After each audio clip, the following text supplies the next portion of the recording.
ఎప్పుడూ ఎవరి గురించి తప్పుగా మాట్లాడడం కానీ తప్పుగా ఆలోచించడం కానీ చేయకండి.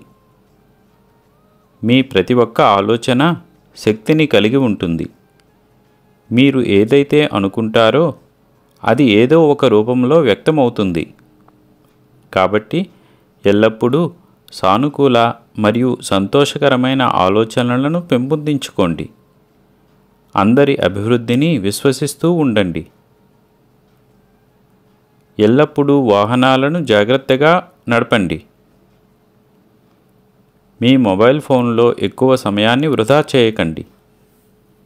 మీ పరిసరాలను ఎల్లప్పుడూ శుభ్రముగా ఉంచుకోండి. మీ పిల్లలకు కూడా అదే నేర్పించండి. ఎప్పుడూ నవ్వుతూ సంతోషంగా ఉండండి. నా ఆశీస్సులు మీకు ఎల్లప్పుడూ ఉంటాయి. అల్లా మాలిక్.